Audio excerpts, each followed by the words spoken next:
Good morning, everyone. My name is Maduna Ngobeni. I will be facilitating the program today.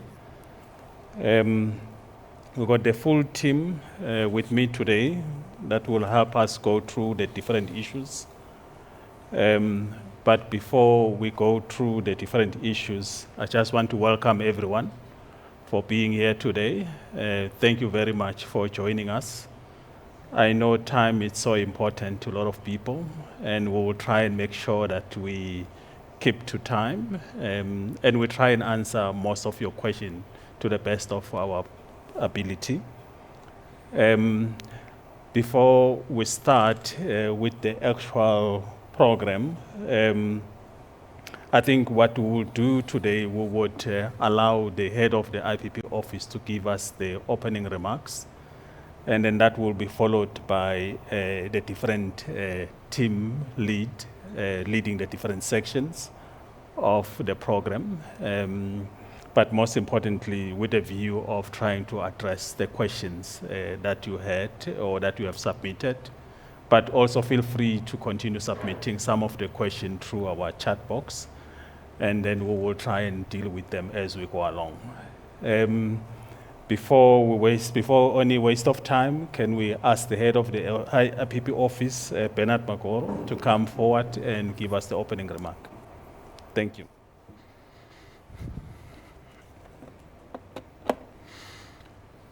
Thank you, Program Director. Thank you very much.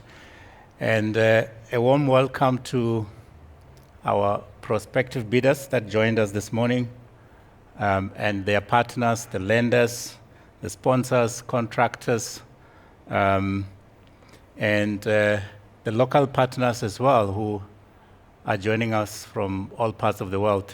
Please, we welcome you to this bidders conference.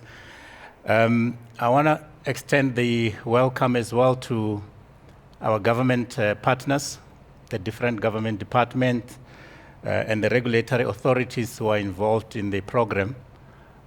Welcome to our bidders conference. And a special and a warm welcome to the IPP office team, the team that joined me this morning, but also the team that have joined us online. Without this team, we will not be here today, and obviously this program will not be happening. To put together a program of this magnitude takes a lot of effort and dedication, and the high level of integrity which the IPP office, supported by the transaction advisors, have always been excelling over the years. My purpose here is really to introduce you to Bid Window 6, and we have put together a few slides which I'll just take you through the high level key aspects. We'll just focus mainly on what changed from Bid Window 5 to Bid Window 6. And the team later on will take you through all the details around those changes. So without wasting any time, just to show you where we are, the program started way back in 2010, 2011, and to date, we've been able to make significant achievements, starting with the number of projects that have been contracted. First, we're sitting with about 92 projects that have been contracted, and 87 of those are already generating power to the grid. And total megawatts that has been contracted, it's about 6,400 megawatts, and of which 5,800 is already generating power. Since the second determination was issued in September 2020, just on renewable energy alone, we have ran Bid Window 5, which we have appointed 25 preferred bidders, and those bidders are busy now preparing for financial close. At the end of this month, I'm happy to announce that we're expecting to sign the first batch of those Bid Window 5. The total capacity there is 2,583 megawatts. And you'll see on the screen as well the timing for those different bid windows. But today it's about Bid Window 6, which we released in April, and we're expecting those bids to be submitted by the 11th, on the 11th, submission date, it's 1 day. You don't submit before that day. The 11th of August, 2022. Just to share with you some of the achievements that have been made, because it's important to always take stock. So basically, out of those 92 projects that we have signed, 87 of them, as I mentioned, they are already contributing to the grid today. I know we do have challenges with load shedding, as I must acknowledge that, and this is why it's important to have this program running as fast as we can. But to date, we are contributing 6,300 megawatts from the renewable energy projects that have been signed through this program. And you can see the total investment that has been attracted and the, most importantly, the greenhouse gas emissions in the form of CO2 that has been offset as a result of these projects that we have signed up. Another key aspect which we are also taking forward in Bid Window 6 is the economic and socio-economic objectives of government that we are supporting through the program. And what you see on the screen is all the achievements that have been made in the previous bid windows, starting with the jobs that have been created, the contribution to socio-economic conditions that the communities where the projects are located are facing, and also enterprise development issues around the ownership. It's another key aspect of our program that we also want local participation in, not only in terms of ownership, but also in terms of the BEE procurement spend as well. Just running through how we have structured Bid Window 6. As I said, we used Bid Window 5 and all the other previous bid windows as a base. And the RFP itself is structured in 3 parts. And the team later on will take you through all those different parts. Part A is really around the rules of procurement, and that is a very important aspect in terms of making sure that we comply all the different legislations that are required, taking into account the exemptions that have been granted. So that's really around the requirements and the rules of procurement. Part B is qualification criteria, where we specifically evaluate the bids to meet certain minimum thresholds, after which they then move into Part 3. And in terms of those thresholds, it's issues around the land acquisition. It's important to understand that these programs are run to ensure that we do get that capacity at the end of the day. So that's why we want assurance that the bidders have the necessary capability to achieve those timelines. So you have to prove that you have land or you have access to land to be able to develop that project. You have to meet certain legal requirements, such as environmental requirements. There are also issues around technical requirements, which are very important, especially for the grid and the buyer, that you can support the grid by meeting those technical requirements. Other aspects that forms part of the qualification criteria is around the financing, where the bidders have to demonstrate that they have the necessary financial capability to be able to develop the project of this magnitude. As I said earlier, economic development objectives in support of government and the country, those are, again, the key aspects where we have set certain minimum thresholds that bidders have to comply with before they move into Part C. Part C is where we run a competitive or comparative evaluation process, where all the bidders are then ranked in terms of the prices that they've been offered and the economic development objectives that have been committed. The price in this case will contribute 90%, and the economic development commitments will contribute 10%. Unlike in Bid Window 5, this time around, the National Treasury has given us the exemption to be able to implement a competitive scoring where we can allocate points to those that are committing more socioeconomic and economic objectives so that they are able to contribute to our government economic aspirations as well. Just in terms of the contracts that will be signed from this bid window, it's similar to all other previous bid windows. The first important contract is obviously between the buyer and the IPP, the power purchase agreement, which regulates the energy supply and the compensation that forms part of that agreement between the buyer, which happens to be Eskom for this program, and the IPP, who then becomes the seller at that stage. And then another important agreement is what we call the implementation agreement, and that is the agreement between government, DMRE, and the IPP, and that's where we regulate issues such as those economic commitments that have been made by the IPP, so that we can monitor the delivery of those commitments throughout the term of this contract, which will be 20 years in this program. And then the third agreement is really between government. In this program, National Treasury has allowed us a government support mechanism through the government support framework that allows government to step in should there be a challenge from the buyer to pay the IPP, and or if there is any change in government policy. And I must emphasize, this program has been running for 10 years, and the buyer has always honored its commitment to the sellers or the IPP for all those projects that I've shown you earlier on. And then another important agreement is the direct agreement. This is signed between government, the IPP, and Eskom.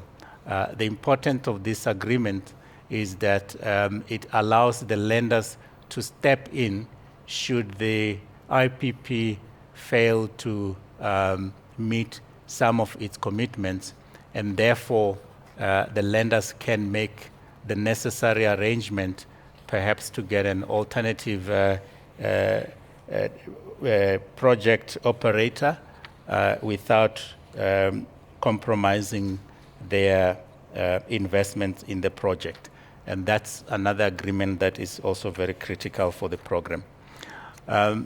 Then next, I just want to share with you some of the defining aspects or the changes that we have introduced in Bid Window 6 to address some of the challenges that we have faced in, or rather let me say, the lessons that we have learned in the previous Bid Window 5. Firstly, just to indicate, Bid Window 6 is 2,600 megawatts, 1,600 is wind, and 1,000 megawatts is solar PV. Based on the lessons that we've learned in the past, we've made certain adjustments to this bid window. The first one, we have for the first time introduced ancillary services in Bid Window 6. These are services that are required by the system operator in order to manage the grid. The technical team will take you through, in fact, Pevelin will take you through the details of the ancillary services. But suffice to maintain or to mention that ancillary services is nothing new in this program. All other bid windows have had the same requirements for technical capability to be provided in those power plants to be able to provide these ancillary services. So all these projects, in line with the South African Renewable Energy Grid Code, have always been required to have the technical capability for ancillary services. What we have introduced, starting with this bid window, is that now there's a requirement and there's a payment mechanism that has been built in to allow the bidders to be compensated for providing this service. That is really the change that's coming into play here in Bid Window 6. Contracted capacity, in light of the changes in the embedded generation licensing regime, where those consumers who are able can develop their own projects up to 100 megawatts for themselves or to sell to other parties. We have then decided to increase the contracted capacity for our bid windows to increase from previously it was 75 megawatts for PV and 140 megawatts for wind. Now we are saying you can build projects up to 240 megawatts and irrespective of the technology. The minimum size that we are accepting for this program is 50 megawatts, and the maximum, as I said, is 240 megawatts. Another key feature that we have introduced in Bid Window 6 is, again, coming from the lessons, particularly in Bid Window 5, where we have noticed the high level of concentration. We have now introduced some mitigations to manage that risk of concentration. And those are around the legal aspects as well as the financial aspect. This is very important, and I know we have received a number of questions around this issue. One, what we are saying is, if you decide to team up with a certain sponsor, we would like you to continue working with that sponsor and not be seen to be playing with different partners. Why this is important? We also operate in a space that is subject to competition rules, and we want to make sure that we don't introduce anti-competitive behavior, and we also manage some collusion. But another important aspect that also was a lesson from Bid Window 5 is around the financing. We want to make sure that all projects reach financial close. And by that doing, financially, we are saying each of the partners, whether it's a local partner or a BEE partner, must be able to demonstrate that they're able to raise the equity. And the only way to be able to manage that is if we limit participation to sister bids, as we call it. Then the next aspect, it's nothing new, but what has changed now is that the exemption that we received from National Treasury allows the DMRE to apply its own economic development criteria in line with the Infrastructure Development Act. You will notice that this time around, the DMRE has the mandate to make sure that certain requirements around local industrializations are met, and if there's any exemption that is that needs to be considered, the DMRE, in consultation with the DTIC, will have to make a call in that area. Economic development criteria is the same as we have done in the past. As I mentioned earlier, the only change here is that we are not considering the contributor status level. In this program, we are having a competitive evaluation scoring mechanism. And then proof of compliance, we also want to make sure that we process this evaluation process as quickly as possible. And there has been a number of areas where instead of us doing evaluation ourselves, we expect the bidders to submit proof of compliance to certain aspects of the bid, whether it's from professional bodies or the verification agencies. Then those are the key changes that happens to the RFP side. The next, I just want to touch on the evaluation process because it's important for bidders to understand how this process will work, how we're going to evaluate the bids after the 11th of August when we receive those bids. So what normally happens, we work together with transaction advisors. We have already appointed transaction advisors to assist us with the evaluation. We have an evaluation center that is foolproof of any tampering.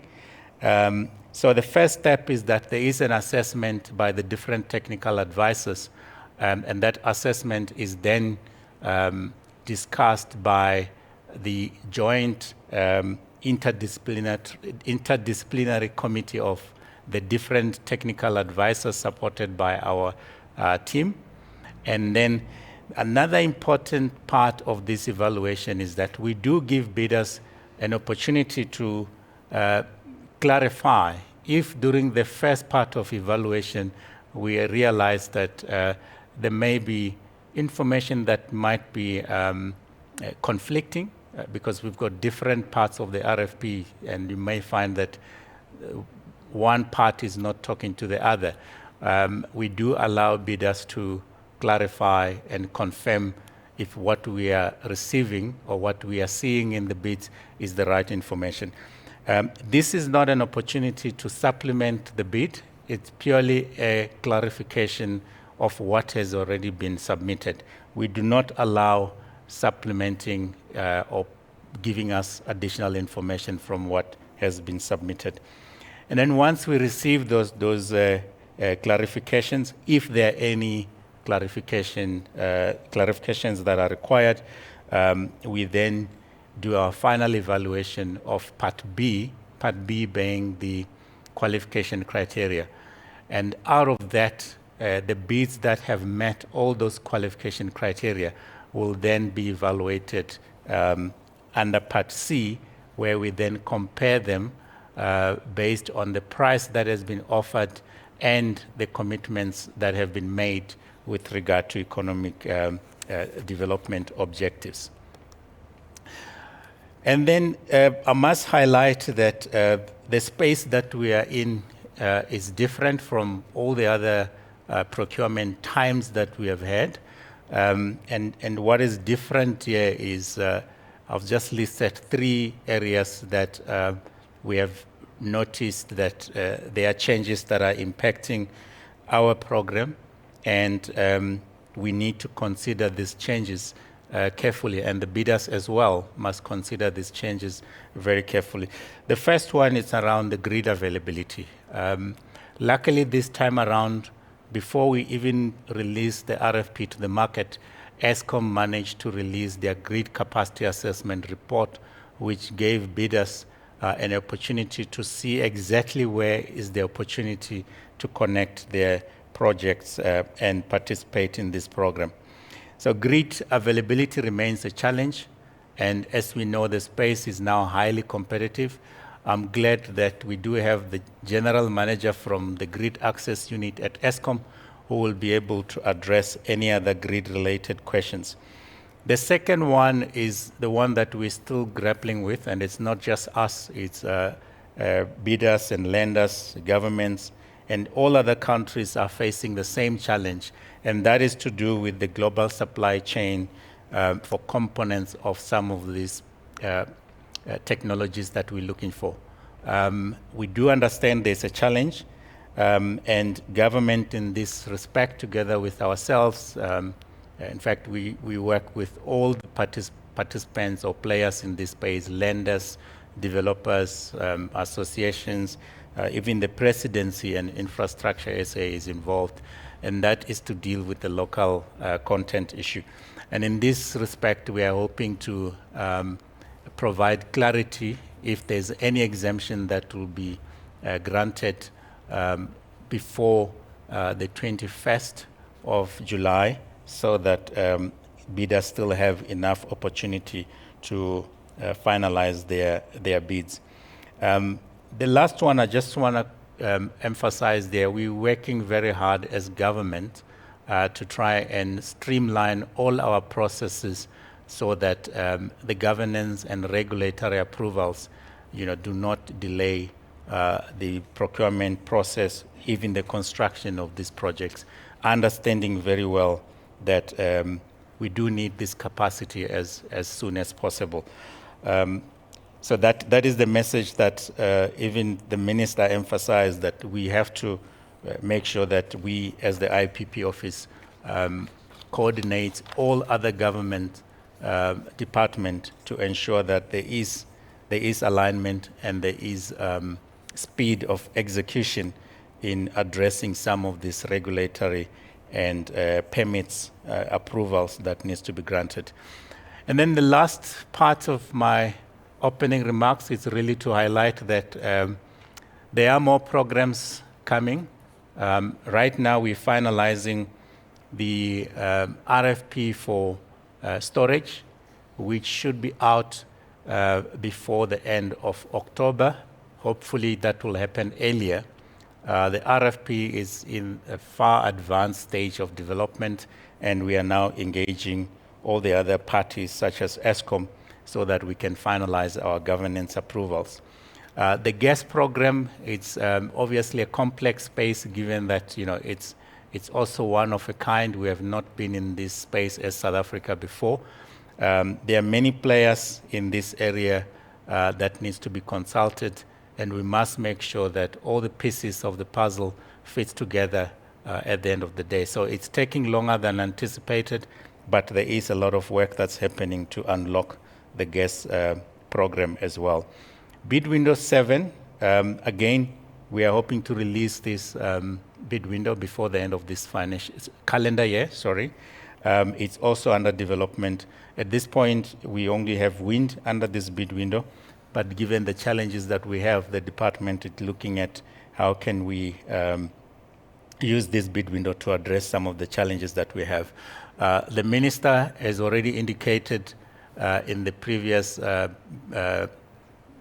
signing ceremony that the determination for the remaining capacity in the IRP 2019 will be released shortly, and that will obviously take care of the remaining 14,000 megawatts thereabout of renewables that is left to be determined and procured as soon as possible.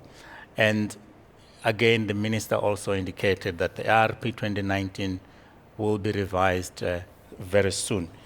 So those are my opening remarks, Program Director, and thank you very much, and welcome to those who joined us this morning. Thank you, Program Director.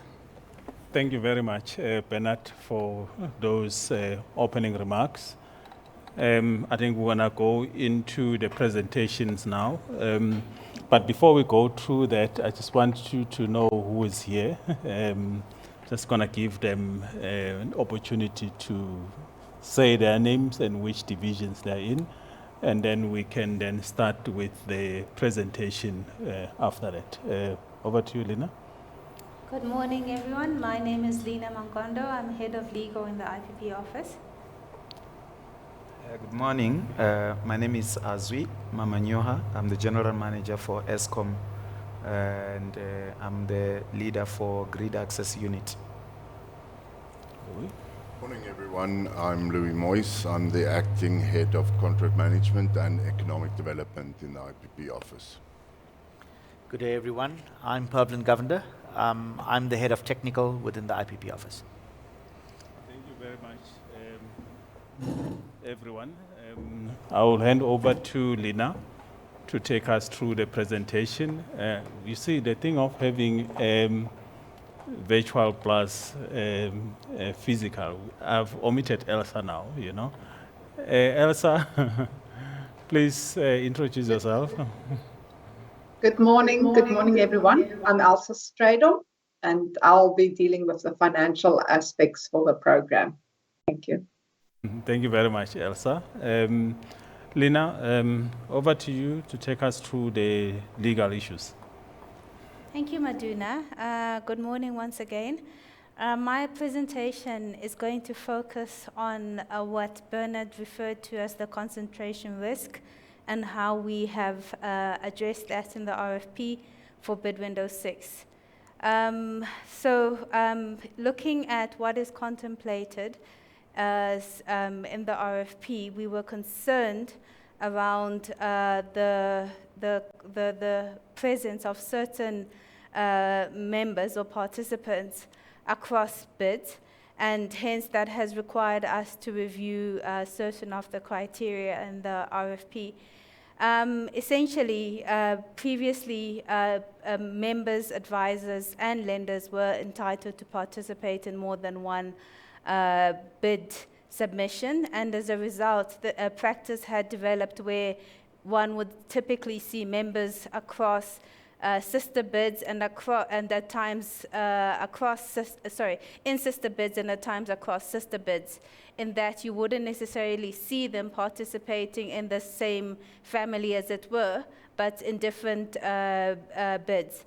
In view of the recent experience that has shown that certain entities are then participating in a number of projects, both within sister and across sisters, we've had to reconsider that ability for cross-pollination, as it were. And obviously looking at the market as it has developed and the growth of the program. Part of the consideration for this, as well as in the program, and what guides the program, is to ensure that from a Competition Act perspective, participants in the program are not engaging in prohibited practices, which are defined as restrictive horizontal practices, as well as restrictive vertical practices, and we don't have abuse of dominant position by any of the participants in the program. From a procurement law competition perspective, we are guided by the provisions of Section 217 of the Constitution, which requires accounting officers to ensure that they maintain a procurement and provisioning system which is fair, equitable, transparent, competitive, and cost-effective. And we've also, through the bid windows, also observed that there have been a number of challenges of participants to raise the required financing for their participation in the projects that they have committed to. The IPP programs are continuously audited, and the Auditor General did also raise concern around this, and it was also, from an Auditor General perspective, perceived to be a risk, specifically where you have members participating in competing bids. And hence we've also observed that because of this trend, it hasn't allowed new entrants into the market, and has you have the same, from an equity perspective, the same participants returning with each bid window, and not necessarily opening up the space for new entrants. I've already alluded to the procurement issues that we were faced with, as well as the competition law issues that we also had to consider. So we've also noted that as part of the disclosures or declarations required in Volume 4, Volume 4, which is the financing section, one of the requirements is for the participants to acknowledge the pricing and return associated with the projects. And with that, you then had sensitive information being, commercially sensitive information being shared within the members, but that information those members could use to other bids, and thereby compromising other bidders and the bidding process.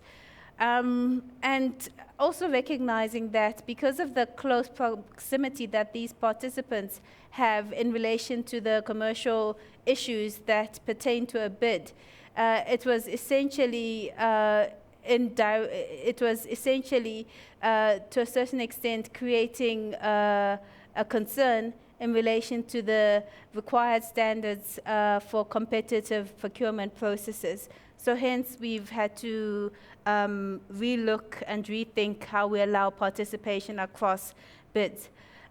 With that in mind, Clause 9.7 of the RFP Part A does recognize and allow for any person, contractor, member, supplier, or other participant, including lenders or advisors, to participate or be involved in more than one bidder at any stage of the procurement process, and that doesn't require consent from the department.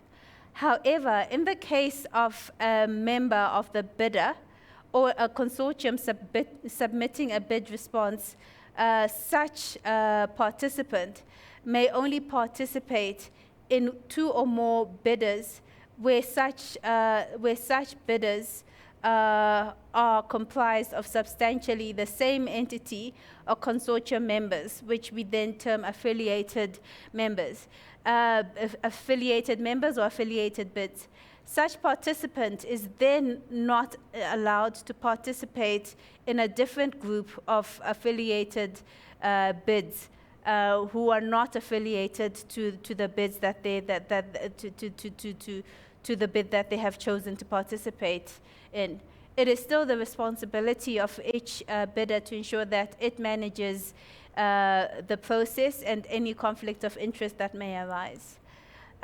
We've also, in clause 9.8 of Part A of the RFP, indicated that in that respect, that bidders must ensure that there's there's no anti-competitive or collusive behavior engaged by any person involved in their project. A failure to comply with the provisions of either clause 9.7 or 9.8 entitles the department to, in its sole discretion, disqualify any bid response. From a financing perspective, we've also noted that because of the commitments that members are making for participation in any particular bid window or across IPP procurement programs, that it potentially puts a strain on their balance sheet, or they're unable to raise the required equity financing to enable them to participate in those projects that they're committed to. So we have included fairly extensive requirements to assess the ability of members to meet their commitments in relation to the required equity finance, either in the form of the ultimate provider of corporate finance or equity finance, and there's an assessment of that. And that is contemplated in clause 18 of Part A of the RFP. There are quite extensive provisions and requirements that bidders are required to be aware of, and which are also checked as part of or assessed as part of the finance evaluation. Added to that is then in clause 3.19 of Part C, which is the competitive and comparative evaluation section of the RFP. Prior to the appointment of a preferred bidder, the department will have consideration to compliance of bidders with the requirements of clause 18.1, which I've just spoken about, and up to clause 18.3 regarding their ability to meet their financial obligations. And furthermore, to the extent that there's new information from a financial perspective which impacts the ability of a project to meet its financial commitments, the department will have regard to that as contemplated in clause 18.5 and 18.6 in its assessment in Part C, clause 3.19. In summary and in conclusion, the intent and how the intent was always to restrict a member from participating across sister bids, but that member will be entitled to participate in more than one bid within a group of sister projects. It's important to note that that limitation does not apply to local community participation, as it was always the intention to broaden and ensure that we achieve local community participation in the program. Thank you. Thank you very much, Lina. I see we are running slightly behind, but we'll try and catch up. Can we then have Elsa, who's joining us online, to take us through her presentation? Elsa, over to you. Thank you, Maduna, and good morning to everyone. I will be taking you through the financial requirements for this bid window, and Basically, just trying to also highlight where there's changes from the previous bid windows. It's very similar to previous bid windows, but we'll also just highlight where and draw your attention to what has been introduced newly and what is different. So if we go to the first slide, basically the financial qualification criteria. Similar to previous bid rounds, we will be assessing three criteria: that of the price, the financial standing and robustness of the funding proposal, and then also the robustness of the financial model. Each financial criteria has a pass threshold, and you must pass each of these thresholds in order to move on to the Part C evaluation. So in the next few slides, I will be dealing with each of these criteria separately. So in terms of the price, for it to be a compliant bid, a bidder must then provide us with a proposed price per megawatt hour based on a full CPI indexation. We have done away with the requirement for a partial CPI indexation, and we're only requiring the full CPI indexation for the commercial energy and the ancillary services. The price must include the cost for the grid connection of the facility, whether you connect to a transmission or distribution system. You have to complete your Schedule 1 and especially Part 3, where your energy rates will be reflected. And then the department will communicate in the coming week through a briefing note the assumptions that we want you to use with regard to the foreign exchange and the interest rates in your model. We understand that with the bid submission date coming up on the 12th of August, we will be providing that information next week so that there's sufficient time to complete the financial models, etc. Furthermore, to the price, at commercial close, there will be again adjustments for the foreign exchange movements and the interest rates. But subsequent to commercial close, there will be no further adjustments other than the annual CPI adjustment in April. Then on the next slide, we get to the second criteria, which is the financial standing and the robustness of the funding proposal. Just to say, we have included a requirement for a diagram of the structure of the project under this criteria so that we can have a nice and clear picture of who are the members and participating in the project and who are the funders and the lenders, etc. So that is a new criteria that we've included to sort of also assist us in that assessment. But with regard to the equity finance requirements, similar to previous bid windows, we require from each member and from each ultimate provider of finance to provide us with letters of support in the form of R2 as well as R9. This is not different from what you've become used to for the program. What is different is that we've done away with the requirement for a net asset test and a track record test. And we have introduced then Appendix R7, which is a letter of confirmation from an independent financial advisor to the bidder or an auditor to the member or the ultimate provider of finance, of equity finance, that will confirm that there is sufficient funds available to meet the obligations for the project and also that those funds are ring-fenced. This requirement is linked to what Lena has just explained, assisting us to assess that projects, once they have been identified and selected as preferred bidders, will indeed be able to fund their obligations. And it will also assist simplify the evaluation as the net asset test and track record test added quite a degree of complexity to this. So this independent assessment is very important. Then what bidders have become used to, and in the event where the equity is provided through a fund, there's the requirement for the letter of commitment in the form of Appendix R8.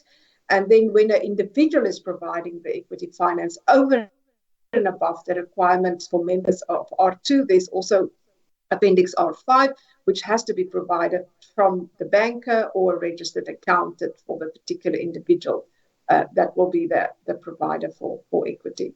So under this criteria, that I just wanted to draw your attention to the requirements around Appendix R7. With regard to debt finance, nothing new here. We still require the letter of support from the lenders. If the lender, the debt will be provided by a financial institution, and the preliminary credit approval terms also to be provided as part of that letter of support. Where the debt is provided by a non-financial institution, there is the requirement for Appendix R1. But added to that is then also Appendix R7, as I previously said, this is the independent confirmation that there is funds available and that the funds have been ring-fenced for the project. Again, when the debt is also provided by a fund, then the requirements for a letter of support as per Appendix R5 will be then applicable. Under this criteria of financial standing and robustness of the funding proposal, this basically is what we require. And then on the next slide, we can touch just basically on some of the key other elements that is required as part of this proposal. We require a detailed breakdown of the sources and uses of the funds in accordance with Appendix JB. And we also require a due diligence plan that has to set out the key activities and the milestones that the bidder will undertake and has to meet in order to meet the requirements for the RFP for financial close. Thereafter, if we can move to the next slide, we talk about what is required in terms of the financial model. The financial model, both the sponsor's case as well as the banker's case, has to meet the requirements that we've set for the financial model in Appendix R4. But the financial model has also have to include your JV sheets, so it must be linked to the JV sheets and submitted then as in such a form for both sponsor's case as well as the lender's case. It must be prepared on a monthly basis during the operation and development phase, and then it also and semi-annual then during the operation phase. The bidders are required to use the foreign exchange rates assumptions and the interest rates assumptions that the department will be providing next week. I know this has been a question previously, but no, you have to use what we will be providing. And then a key aspect that we want to highlight is that in the financial model, the build-up of the decommissioning cost must be clearly identified, and it is important that that cost is fully funded at the commercial operation date. The cost can be funded either through a guarantee or a trust or cash reserves in a trust account or a combination thereof. But if it's built up and its provision in the financial model needs to be clearly identified and available for assessment.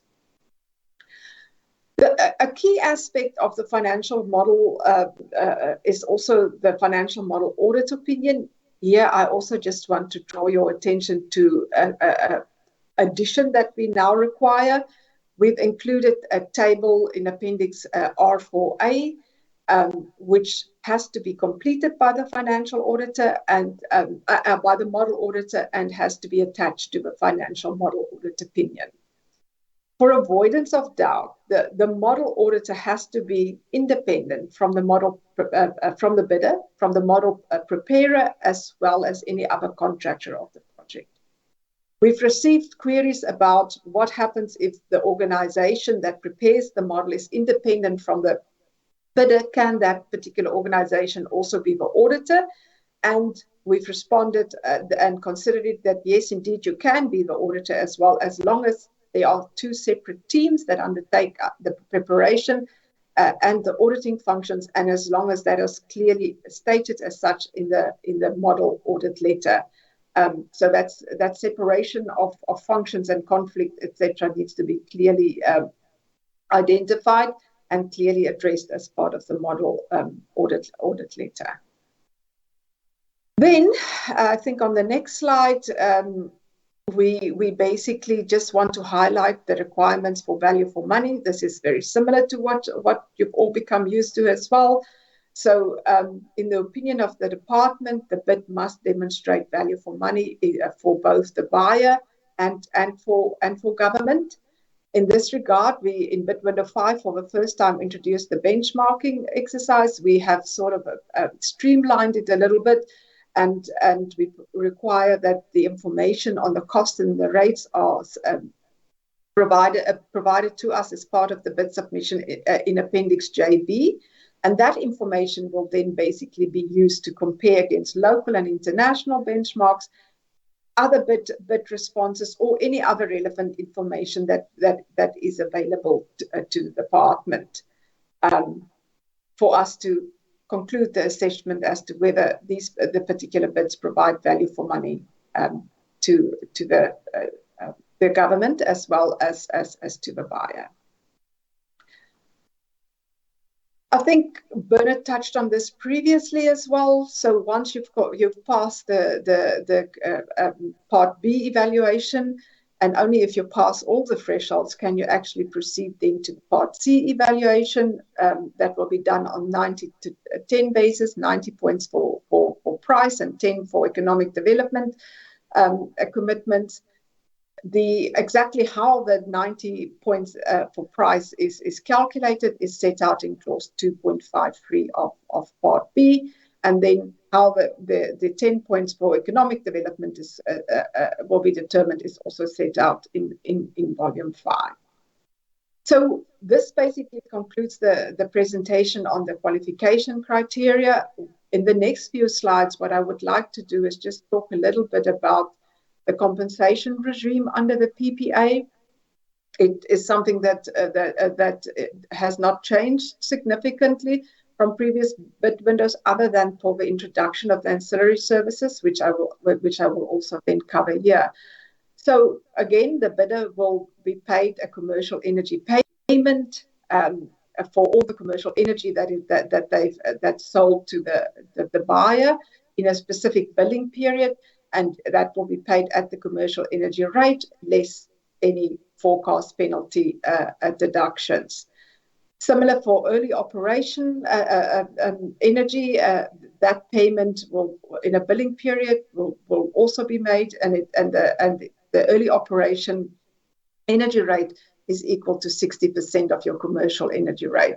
And the payment also will take into account any forecast penalties deducted for inaccuracies. Forecast penalties will apply in the event that your actual energy output in an hour varies either higher or lower from your forecasted energy output, and it will be then calculated in terms of Schedule 1, Part 3. And then, as we've all become used to, deemed energy payments will be made in the event of a system event or a compensation event, and also subject to clause 5.2 of Schedule 3. The next slide basically will conclude then the compensation regime with similar to what's been previously done. The buyer will reimburse the seller for the use of system charges.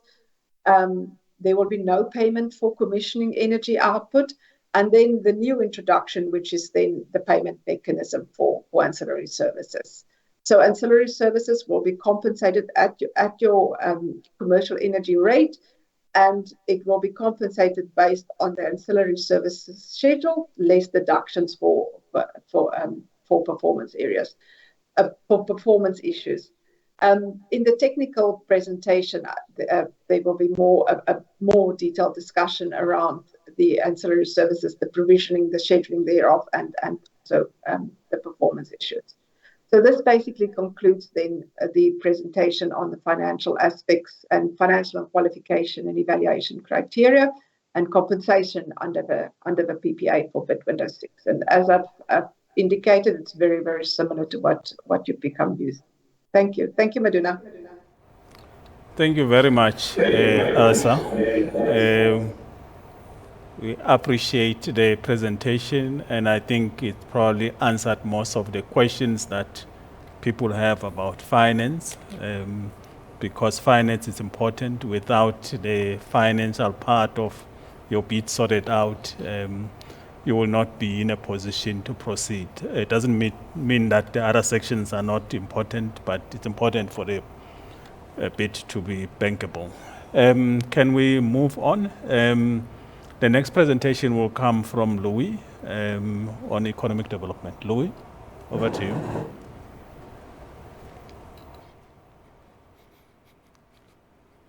Thank you, Maduna. So, as you're aware, economic development has always been a cornerstone of the IPP program, and it was a catalyst for large investment in manufacturing and indirect job creation, where nearly all these achievements were, however, reversed or eroded due to historic delays in the rollout of the procurement program and also the global post-COVID-19 economic downturn. Local manufacturing and production capacity must be addressed in order to revitalize the growth of not only the energy sector, but also the economy of the government at large. The mandate to issue designations on local content was previously held by the DTIC and published in the National Treasury circulars, and this mandate is held in terms of the PPPFA regulations. At the time of drafting the regulations, there were some uncertainties around the validity of the regulations, and the department had to have regard to the Infrastructure Development Act, which is also a cornerstone of this program because most of the projects procured under this program are strategic integrated projects under the Infrastructure Development Act. Most of you will know it as SIPs. And one of the provisions of the Infrastructure Development Act is that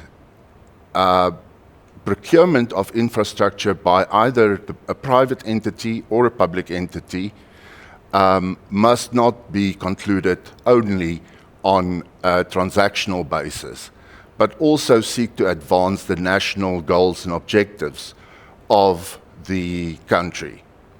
And this includes local industrialization. The rest of the requirements in the Infrastructure Development Act are already contained in Part B as part of the competitive scoring or the thresholds, and then in Part C, the competitive scoring. The REIPP program was declared a strategic integrated project, which existed when the Infrastructure Development Act commenced, and therefore the department decided to adapt the IPP procurement program to also include local industrialization. The exemptions that were previously granted under the DTIC designations has now been addressed in the RFP by providing for a mechanism through which bidders and suppliers can ask for deviations from the requirements under the RFP, directing it to the department, and that will be decided after consultation with the DTIC. We must all rest assured that the IPP office and the department are constantly in engagements, and Bernard touched on it earlier, amongst others, the DTIC, the infrastructure component under the presidency, Project Vulindlela, and the TIPS team under the DTIC to assess the market and address any issues that may impact the procurement programs. Just in general, bidders are required to comply with the thresholds set out in Appendix 5I of Part B, Volume 5, and is specifically in respect of local industrialization. If those thresholds are not met, bidders must please take note that it may lead to the disqualification of the bid response. There must be full compliance with all of the qualification criteria under Part C.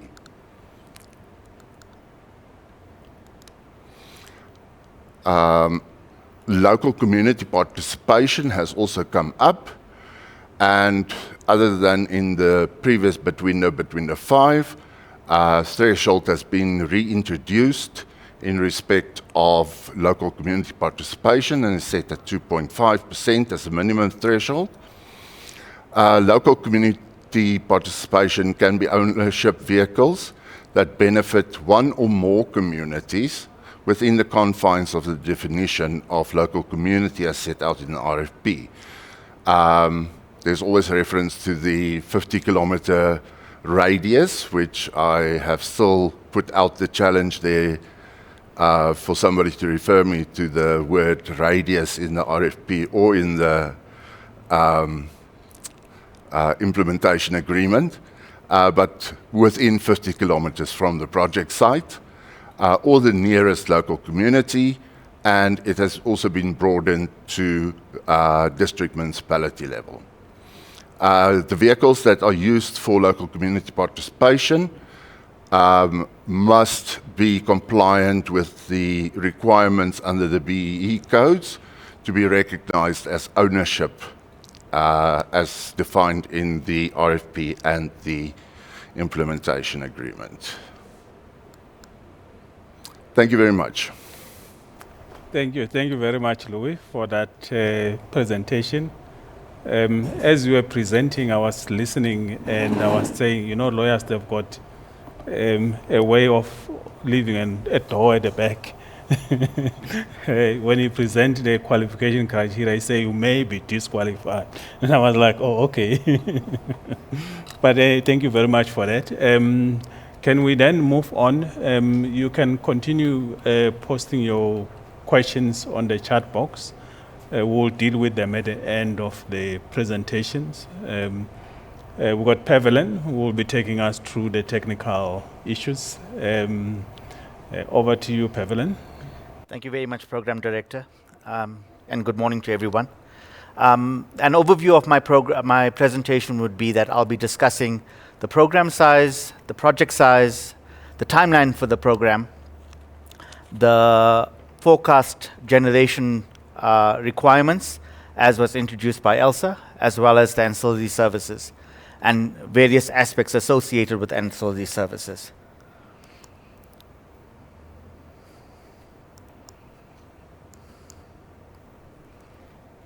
Sorry, okay. In terms of the program size, the program is designed for 2,600 megawatts, of which 1,000 megawatts is wind, 1,600 megawatts is wind, and 1,000 megawatts is solar PV.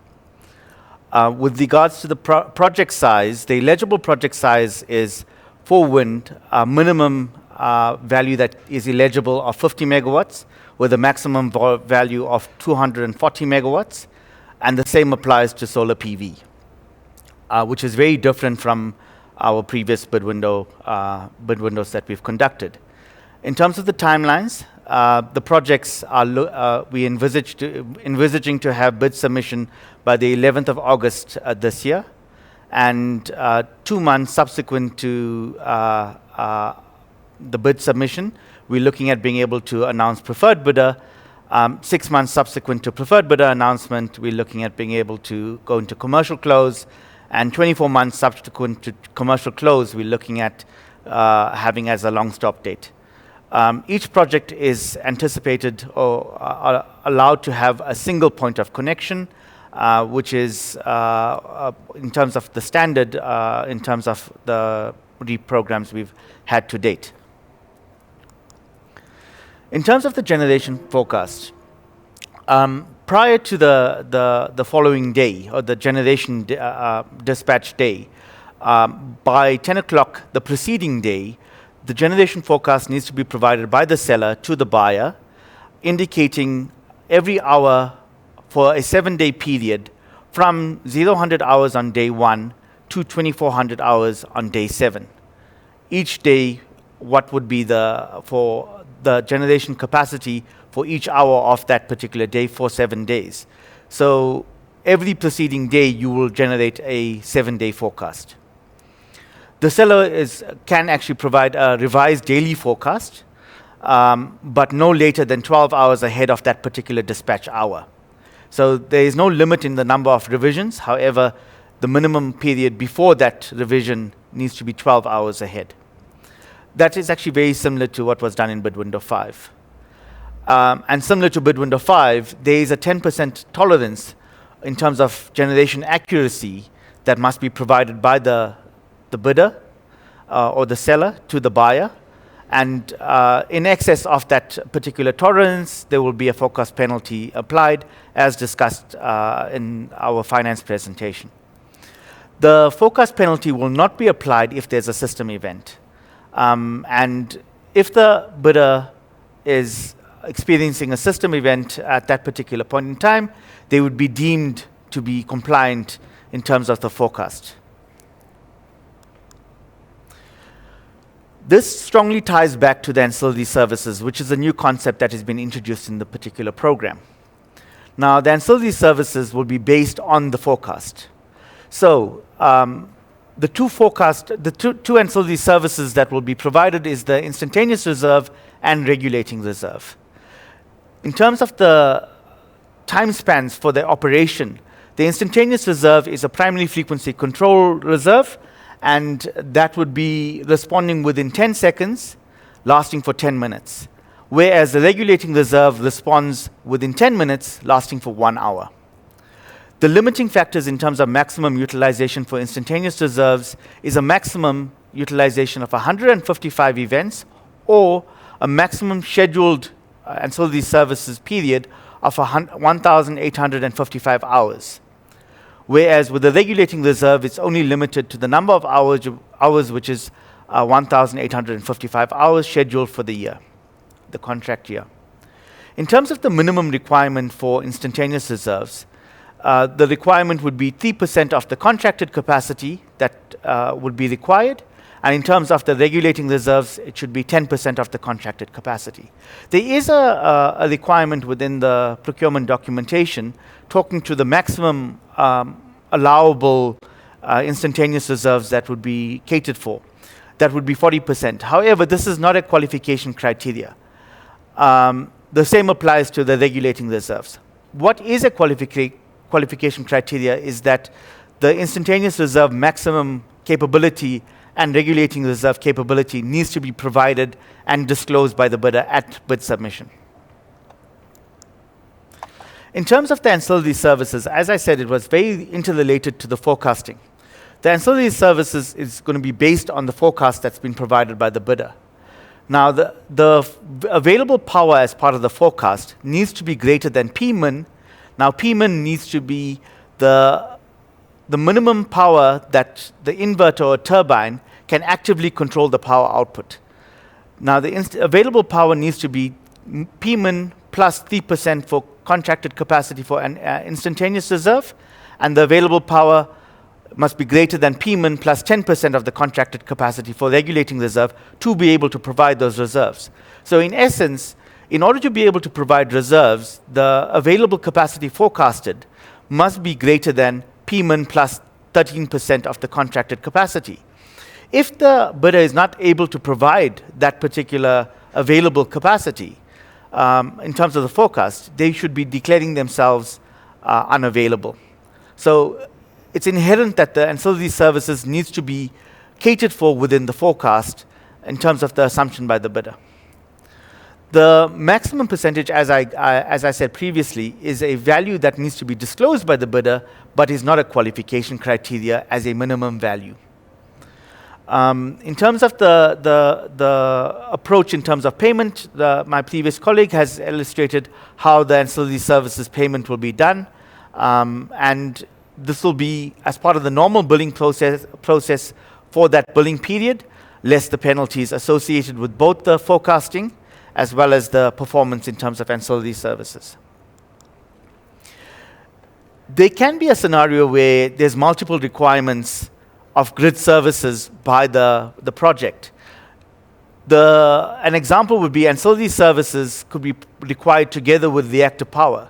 These are not mutually exclusive services. However, there can be scenarios where both these services are required simultaneously, and it's actually dictated by the grid code that they are independent services.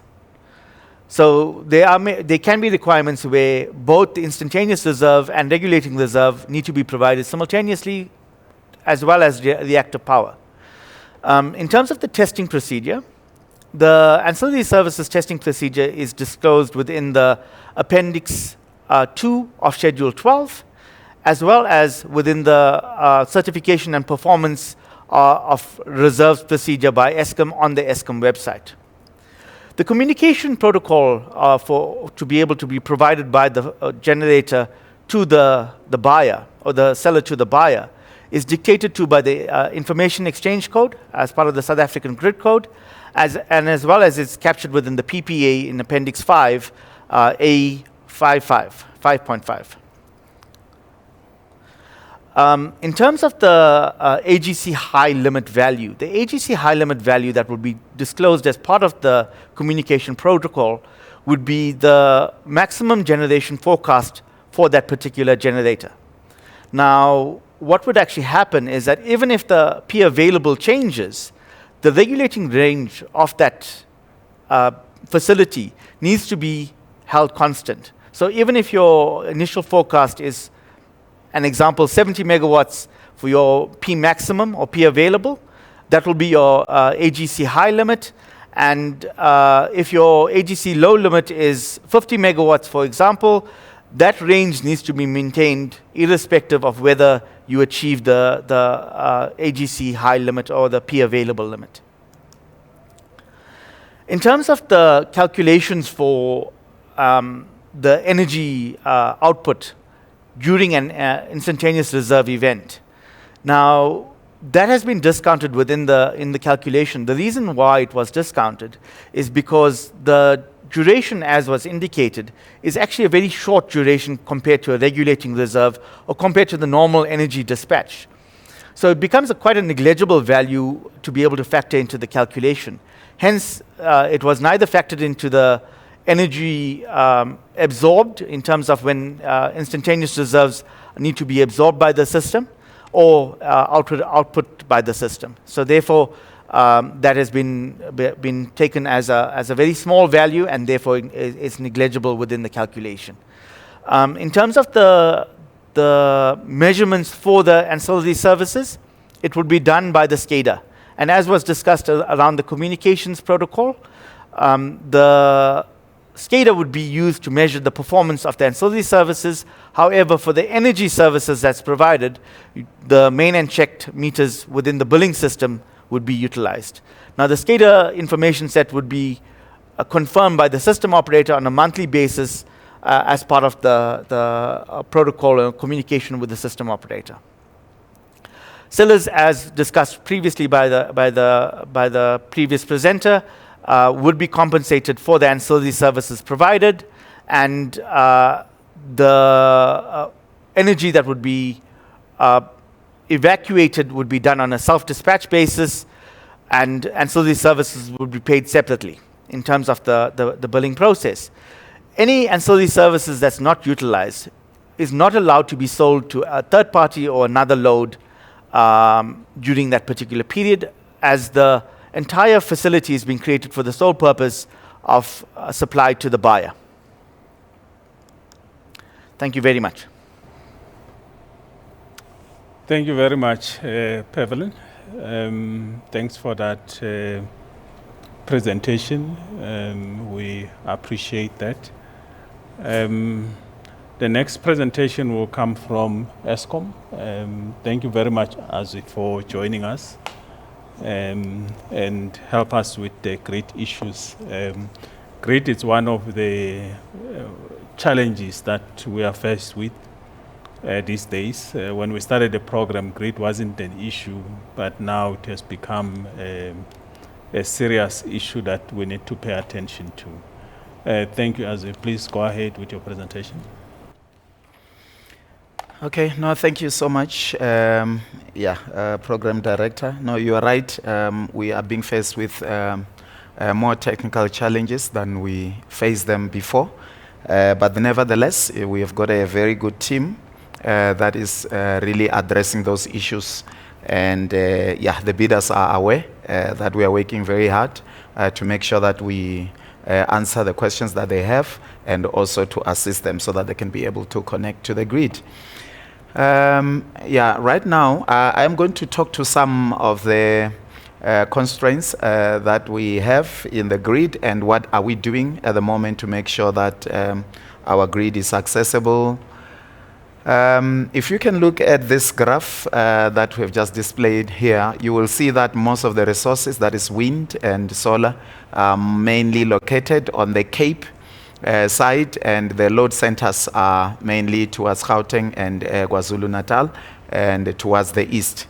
So because of that, there is a lot of imbalances that is existing at that level. So what we are currently doing is to make sure that we map this up to the future and make sure that we address those imbalances. When we have a lot of resources from the Cape side, that is Eastern Cape, Western Cape, and Northern Cape, we'll need to make sure that what we have there, we are able to convert to the load centers. And one of the issues that we may need to consider as well as a country is to make sure that we get many of the companies that are there, they may need to consider to have their companies closer to the load, that is particularly in the western side of the country, if they would like to utilize the green energy or renewable energy in general.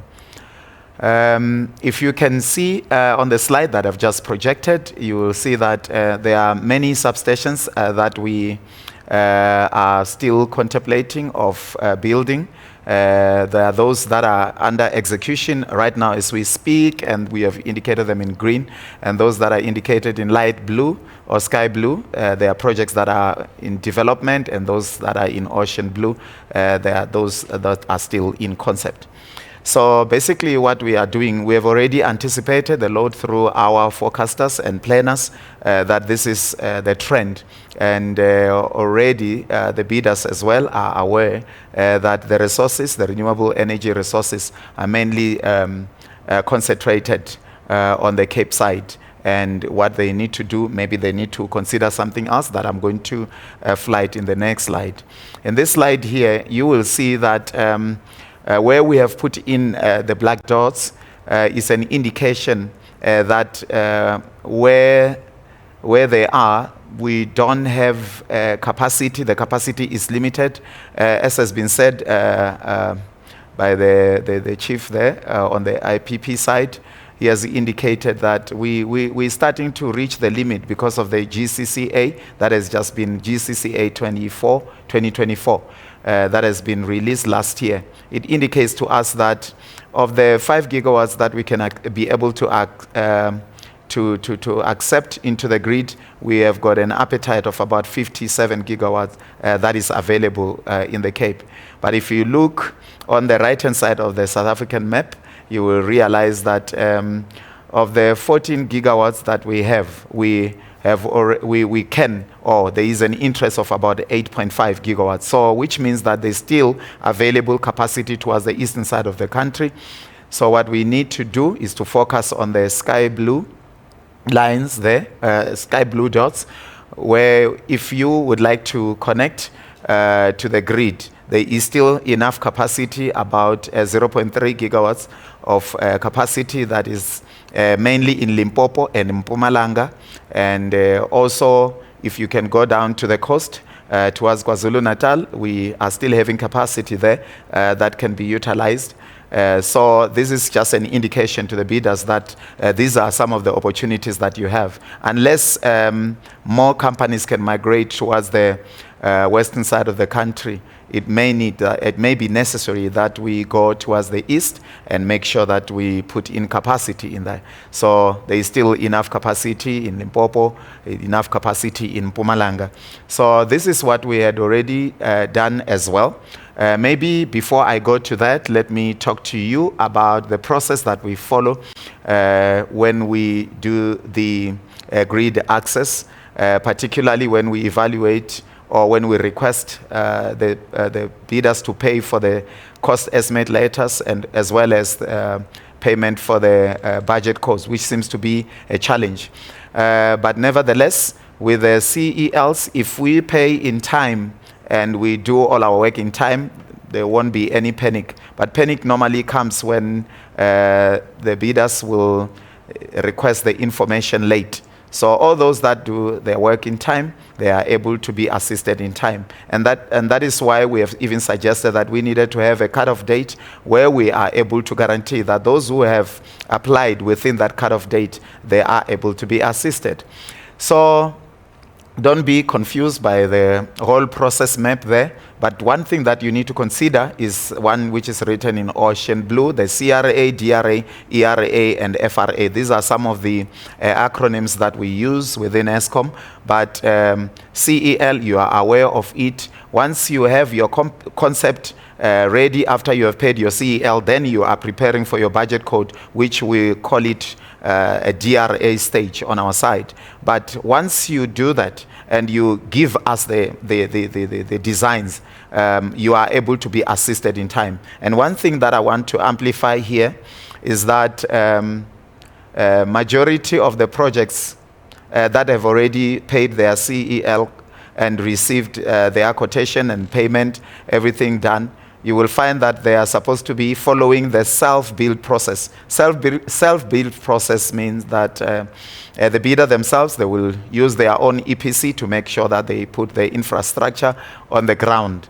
And oftentimes we have realized that these are not returned to ESCOM in time. So we urge all the applicants, those who are going to apply, to make sure that you come back to us. If in doubt, contact us. We have got brilliant engineers in ESCOM who are able to help us, who are able to guide us. Don't wait until it's too late and then you come and you want the budget code overnight. But if you consult with us and we work together, we are able to map some of the constraints that you might be facing.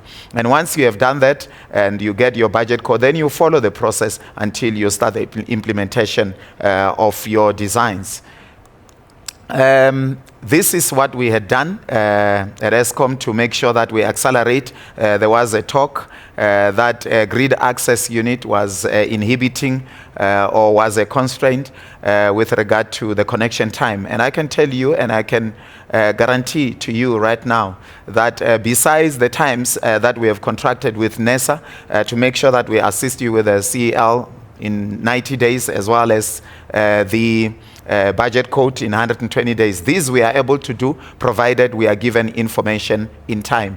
So on the human resources side, we have beefed up our head office department. We have appointed several chief engineers and to make sure that they are there to assist us, both on lines, transformers, switch gears, and otherwise, to make sure that they are ready to do that job to assist you. So we have resourced ourselves accordingly, both on the transmission side and the distribution side, to make sure that we are able to move. So on the people side, we are sorted. And process side as well, we do have enough processes to make sure that whatever we are following, you have seen how I have mapped in the process for CEL budget code up to FRH, which is the closer of the project in terms of the implementation.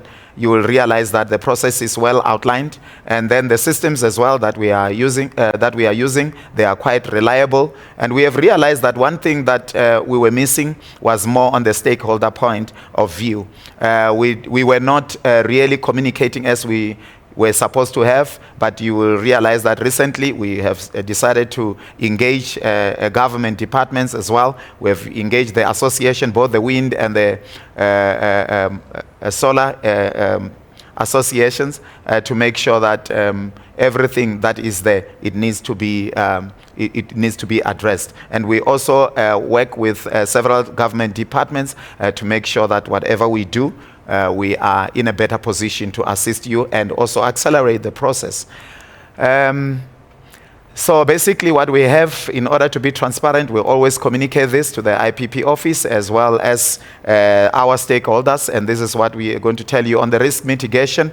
We've got all 13 projects. The budget codes were already been issued, and then also the bid window 5, we've received 5 preferred bidders, and all of them have selected the self-bid process, which means that they are going to follow what I've said before. The bid window 6 as well, we received a total of about 219 application. 179 application have already paid, which means that people are moving more faster, and we have already issued 53 cost estimate letters. And going forward, what we are going to do, we are going to make sure that once we get everything that is supposed to be given to us, then we will be able to move on with the process. Additional megawatts, procurement of the additional megawatts that was promised that were there in the system. Yes, there were about 7 IPPs that were identified, and we managed to get a capacity for about 10, and we are still waiting for the IPP office, and Louis is leading that process, and if you are still interested, you can just liaise with him, and then we will see how to move forward. And then with regard to the 100 megawatts reforms, this one, we decided to put it on the radar as well. We had about 217 applications, and 182 fees have already been paid, so we are moving in that regard. And also 119 CELs have already been issued, and 35 budget codes are currently being worked on. So work is going, and we are very much alert to that, and we are there to assist you so that you can have access to the grid. These are some of the slides that I've just added to just add some more information. You will realize from the one of the slides that I presented earlier to indicate where the arrows are going. Unless we have some companies that are willing to establish on the Western Cape side, we will still be faced with a challenge that we need to build enough infrastructure to be able to transport energy from that area up to the load centers. And also in the middle column, we have decided as ESCOM to make sure that we make available the land that we have, so that those who would like to develop, they will be able to be given the opportunity to utilize our land, and also to utilize our capacity to make sure that we utilize and we reap on these renewables. And also about the 100 megawatts, I've already spoken about that. There's a big coordination between ourselves, the department, and the IPP office. So yes, things are moving. Last but not least, we need to emphasize that if you want to be assisted in time, make sure that you pay whatever you're supposed to pay, and then you start dealing with us. We do have people who are in the areas, all 9 provinces of South Africa. They are ready, they are there to be able to help you, considering that the people have chosen, and mainly they've chosen self-build process, seems to be a little bit faster, and also we are there to help you with regard to the development and also the construction. Distribution and transmission, we are very much well aligned. We also meet every week to make sure that if there are issues that need to be addressed, we are able to address them. And then we do have a lot of projects that are already after post-connection. I think Mr. Magoro has already mentioned that, and we are excited about that development. And the Grid Access Unit has developed the stakeholder engagement strategy to be able to make sure that we become transparent and be able to talk to our stakeholders and be able to assist them going forward. Thank you. Thank you very much, Azwi. We appreciate the presentation. It is time for questions. I think there is only one question that I've picked up here, which requires a response. There was an issue about insufficient local manufacturing capacity, introducing a concentration risk. So there's a question on whether are we considering removing that that qualification criteria that requires local manufacturing. I don't know, Louis, do you want to take that? Thank you, Maduna. Yes. We all realize that there is not only a transactional approach to the procurement of infrastructure. And what we are trying to achieve is to achieve economic growth across the value chain. And we are constantly measuring, and we're aware of the constraints that we are currently experiencing.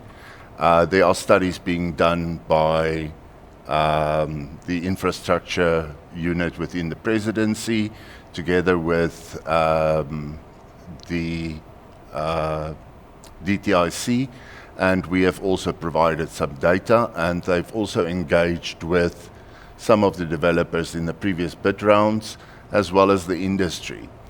And I don't think that we can reach a point where we say we will abandon it, because that is a cornerstone of the development of our economy, which is a government objective. Thank you. Thanks, Louis, for that.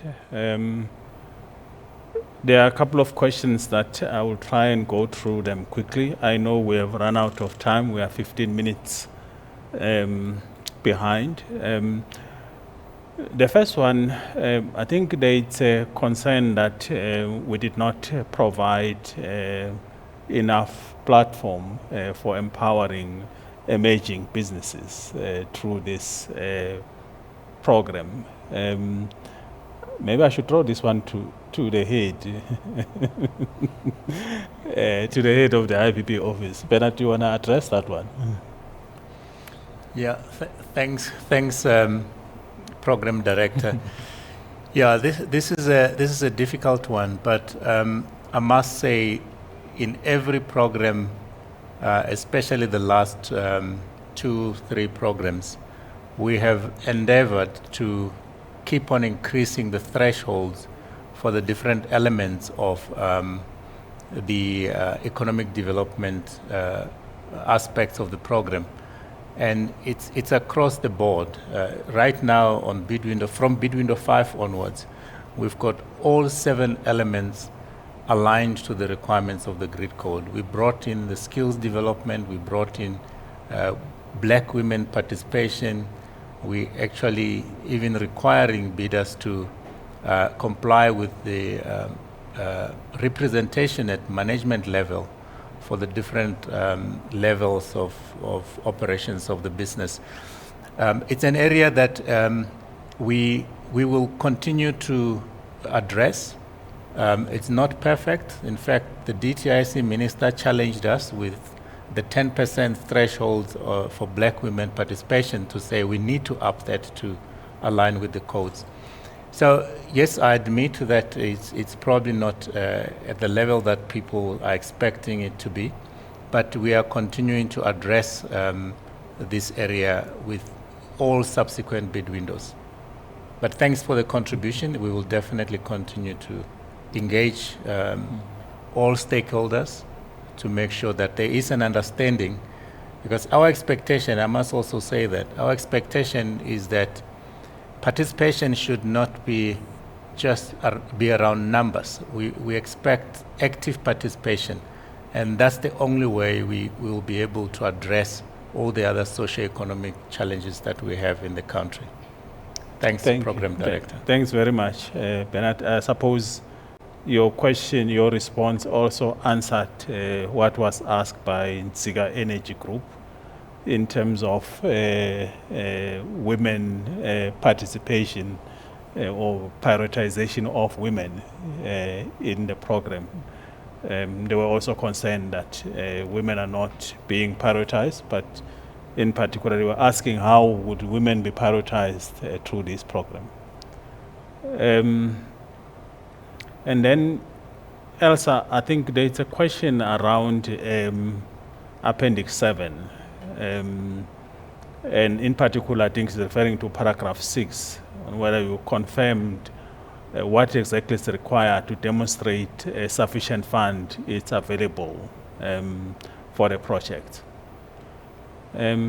Elsa, can you take that one? It looks like we don't know whether we lost Elsa. I don't know, anyone want to take it, Lina, or you? On Appendix 7, R7, paragraph 6. Maybe we can wait for Elsa if you, yeah.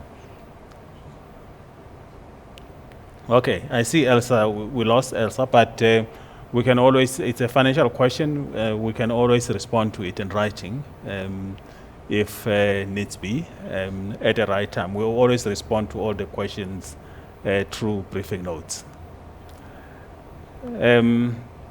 I think some of the questions were answered. There was a question about 9.7, the former's 9.7, which Lina, I think, dealt with it in details, which is the participation across different bids. And what guarantee do government give us when the consumer does not pay for power usage? I think it's a generic question. I don't know, Lina, you wanna answer this one? Thank you, Maduna. So under the implementation agreement, to the extent that it's obviously under the PPA, Eskom has an obligation to pay for commercial energy delivered for any energy output through the commercial energy rate. To the extent that Eskom is not able to meet its payment obligations under the PPA, in terms of the implementation agreement, government, through the Department of Mineral Resources and Energy, provides an undertaking that where Eskom does not honor its payment obligations under the PPA, they would then step in and meet those payment obligations to the relevant seller. Thank you very much, Lina, for that. Elsa, the question that was asked, I think you were offline. It's referring to Appendix R7. Actually, they are saying paragraph 6. Confirm what exactly is required to demonstrate that sufficient funds are available and ring-fenced for a project. If you can answer it, that would be great, but if you can't answer it now, we can always deal with it in writing. Thank you, Maduna, and yeah, apologies for that. I think the confirmation that is required is from an independent advisor to the bidder or auditor to the member and the ultimate provider of equity. So the confirmation is that sufficient funds is available and that it has been ring-fenced. So that would mean that the provider of this confirmation, the independent advisor or the auditor, would have to indicate that they have seen sufficient records and they've seen either if it's ring-fenced, it's in a specific bank account or in some way identified exclusively for the project. That is what the kind of confirmation that we require. And I think the crux of that is very much on the independence of that confirmation that is required. Thank you, Maduna. Thanks, Elsa. The next question, I think this one is for legal. What are the IA requirements for bid submission? Can the IA timelines be reduced, waived, amnesty considered due to the current electricity crisis? You're talking about the environmental authorization? Yes. So in terms of the RFP in Part B, it is a requirement that bidders have an EA in place, and that they provide a legal opinion that confirms that they indeed do have the EA in place. There are certain elements of the authorization that are recognized that can be obtained post preferred bidder appointment, but the requirement is to have a valid EA at the point of bid submission.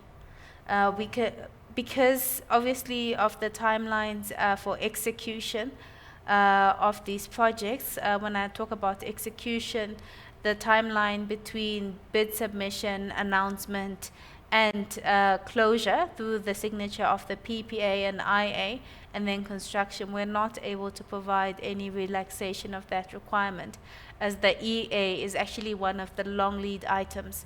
If projects don't have an EA at the point of bid submission, it does put the closure of the projects from a signing perspective in jeopardy. That's why we've required that an EA be in place at bid submission. Thank you. Thanks, Lina. Whilst you're on that, Lina, I think maybe you can also ask the 9.7, the clause 9.7, because I think there's a question mark on what is a group of sister bids. I suppose it's the terminology that's being used. So I think the market or some people might not understand what we're referring to the sister bids. So a sister bid is essentially where the participants are substantially the same entities or consortium members who are putting together a bid.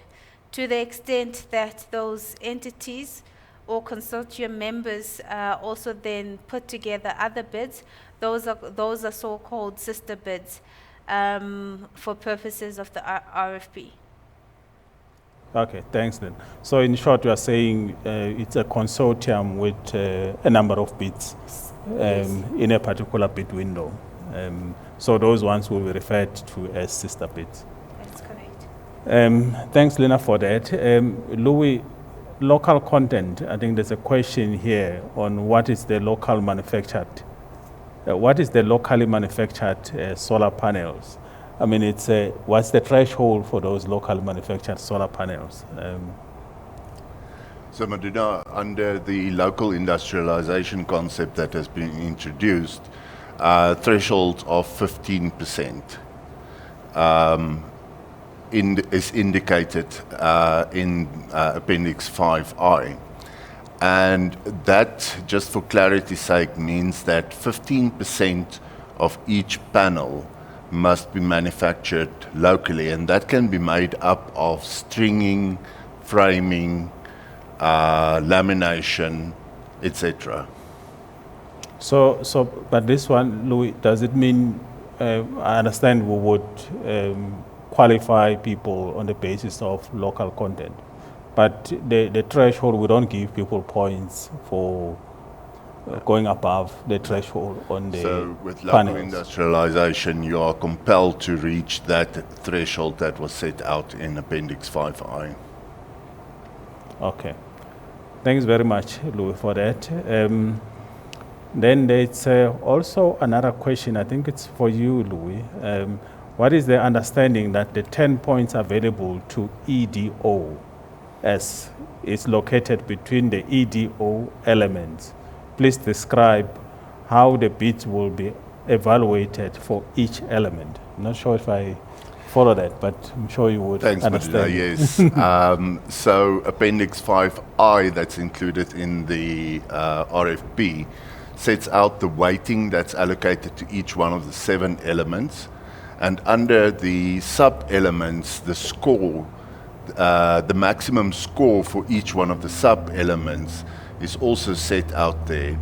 And bidders will be ranked and scored on the relative to the highest scoring bidder, in other words, a bidder that made the highest commitment in that element or sub-element, and all other bidders are then scored relatively, and any bidder that made a commitment at or just above the threshold will score a 0. So what is EDO? EDO. I'm not sure where that concept's coming from. Oh, okay.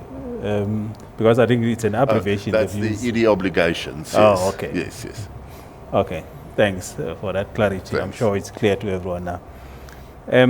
I think this one's for you, Azwi. What are the timelines for grid integration process from each stage, CR, brackets CRA to DRA, and etc.? Yeah, what we measure is mainly the design period between CRA and DRA. That is mainly the design period where after paying the CELs fees, then we register the project and start working on it. But unfortunately, that timelines is on the bidder side. As a self-build process, it means that they need to make sure that they produce the designs, and once the designs are produced, then we are better suited to look at the designs together with them. So it really depends on how fast they move. So in a nutshell, I can say that what we have said that it should be around 120 days, but it can be done in a month if the designs are done in time. That's what we can commit. Thank you. Thanks, Wazi. There's another one for you. So this one, it relates to the CEL. When is ESCOM planning to issue the CEL for Bid Window 6 if the application was made on the 11th of May? So it's a direct question to say if they've submitted an application on the 11th of May, when would they get their CEL? Yeah, no, I cannot deal with specifics, but we do have a database of every application that was given. We know when a certain participant has paid on this day. So what we normally say, we will say that it will take us about 90 days to give you that CEL. But if you pay it in time and there are no complications where you are going to connect to, then we can give you as fast as possible. If you have a problem or a query in a particular matter, you can contact our office. We do have all the regional managers ready to answer you. We have got managers who are ready to answer you. We do have a consolidated integrator person who deals with particularly with that. So that person can be able to answer that particular question. I will really not know. Each case really differs. If you apply in an area where there are no constraints, surely there is not going to be a problem. If you apply in an area where there are no other bid window applicants who have applied before, there won't be any challenge. But if you applied in a very complex place, then it means the matter is going to be very complicated and it may take time. But otherwise, there are people who are ready to assist. There are some other issues that are really challenging as a program director in terms of there are people who are having already the CEL in a particular place and somebody is applying for it now at this time. We need to consolidate that whole information. But otherwise, for any particular question and specific to a certain substation within South Africa, we are able to give you the right answer from the office. Thank you. Thank you very much, Azwi, for that comprehensive response. I want to hand over to Bernard in case there are questions that are not covered properly for him to fill in. But before I do that, I just want to mention that there are a number of questions that were posted on the chat box, which will be addressed separately. Most of them, they are more of administrative questions. but we focused only on the questions that relates to the program directly in our responses. But Bernard, do you want to close the gaps that we might have left when we're answering the questions? Thanks, Maduna. I think I'll go back to the ED and local participation area because I think most prospective, let me call it prospective participants, they always think of shareholdership. You know, I want to have a stake in this IPP space. We have seen with round 5 that, you know, the program is becoming highly competitive, which means the margins are very squeezed for shareholders. So I always recommend that, you know, those who want to participate in these programs look beyond ownership. In the presentation, I also showed the number of, or rather the amount of money that is spent locally as part of BEE spend that we actually monitor. So supplying these projects with different products, you know, from Magogo, who is cooking for employees that are working during construction or operation, to transportation of wind turbines from the ports to the site, to general workers, to supplying small components. Those are opportunities that prospective or even entrepreneurs in this space should also look at. I think we really need to change the mindset and look across the value chain. And even I always challenge whenever I speak to lenders as well, we're always grappling with this local content issue. And the question I always ask them, what are you doing to kickstart local manufacturing? We do have entrepreneurs who want to enter that space, and they come to us, and what they raise is, we're not getting funding. So there are a lot more opportunities from BEE local participation beyond just looking at ownership. So thanks, Maduna. This is the one area that I think as an office we have to do more to make prospective participants to understand that there is a lot more, there's a bigger cake in this program than just being a shareholder in an IPP. Thanks, Program Director. That's the one area that I wanted to. Thanks, Bernard. If I were to be naughty and say, where is the money? Because people, they want where there's money. Exactly. Okay. Thank you very much. I think those were all the questions that we have for today.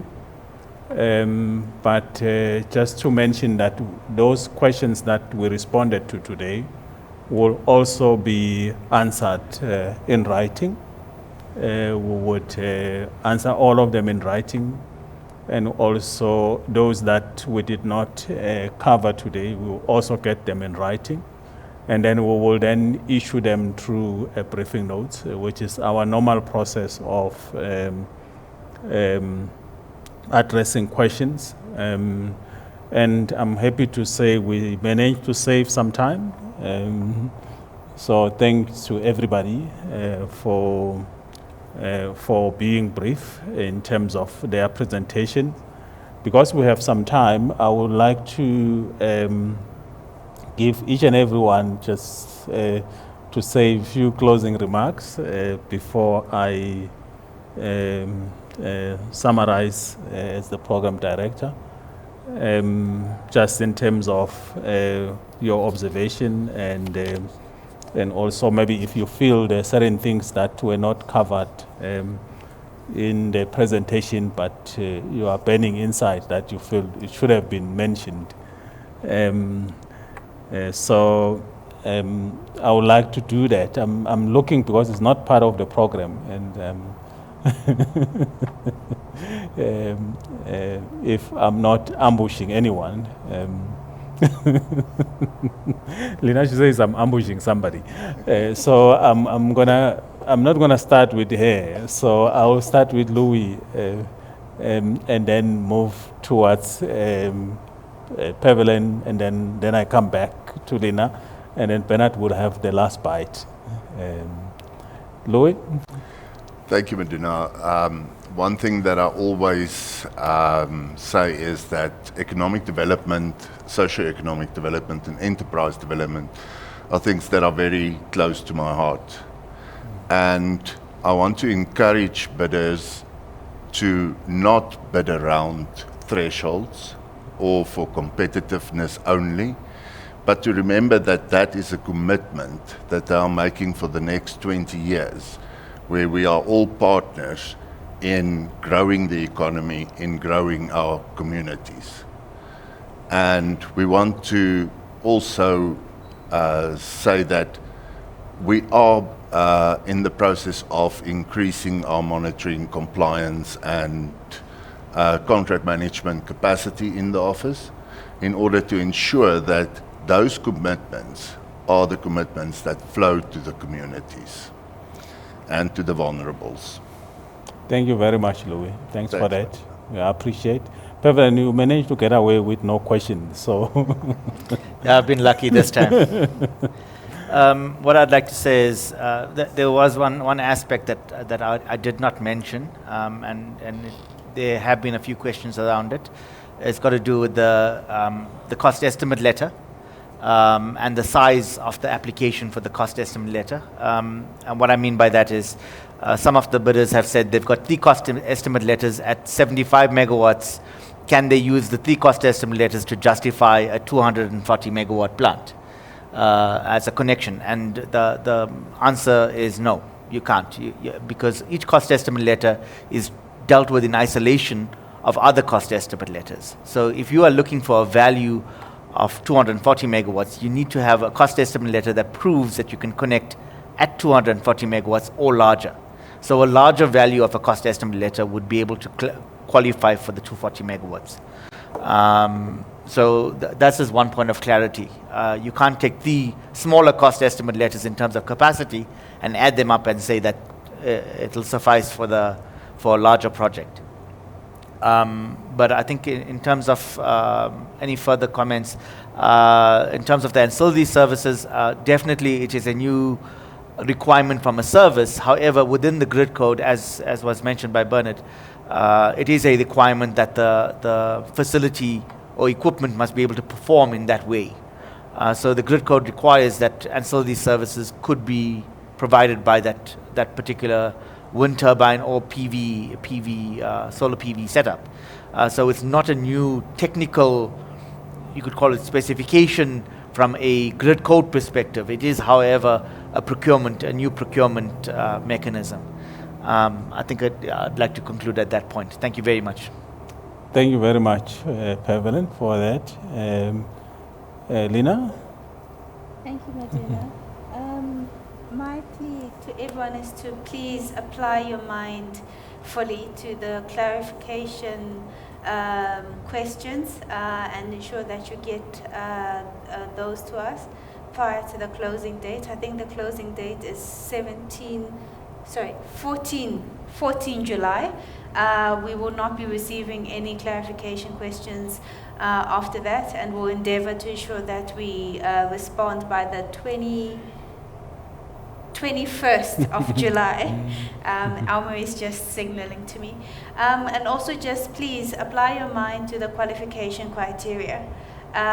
If you achieve the qualification criteria, obviously then it's then to sharpen your pencils around your price and ED offering. But for us, it's critically important that bidders do apply their mind to the qualification criteria.